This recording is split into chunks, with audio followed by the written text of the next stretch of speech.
नमस्कार, मी Sushma. Welcome to Sushma's kitchen. चला तर पाहूया आपण आपल्या किचनमध्ये काय शिजतंय ते. Let's go. आज आपण खमंग अशी साबुदाणा खिचडी बनवत आहोत. हे त्याचं साहित्य. हा साबुदाणा 7 ते 8 तास भिजवलेला आहे. कढईमध्ये आपण आता 3 ते 4 चमचे तेल घेत आहोत. त्यामध्ये 4 ते 5 मिरच्या मी वाटून घालणार आहे.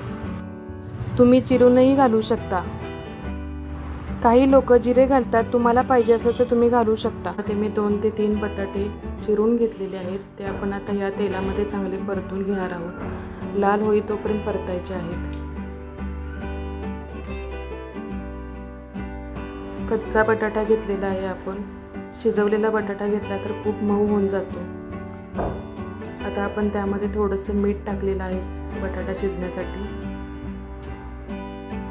बटाटा शिजायला साधारण 10 ते 15 मिनटं अवधी जातो.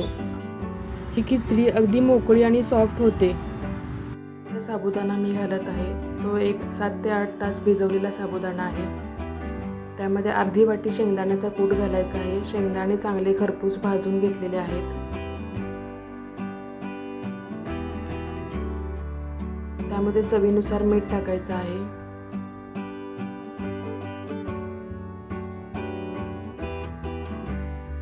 यामध्ये आपण 1 चमचा साखर टाकत आहोत.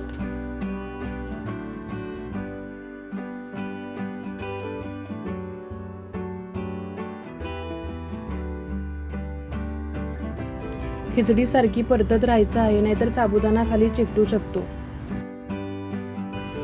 साबुदाणा शिजत आला की साबुदाण्याचा रंग चेंज होतो.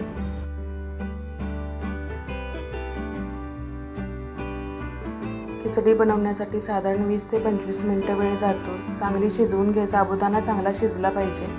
कच्ची खिचडी अजिबात छान लागत नाही. आता वरून त्यामध्ये आपण 2 चमचे तूप टाकणार आहोत, जेणेकरून खिचडी अगदी मऊ राहील. तूप अगदी शेवटी टाकायचं आहे.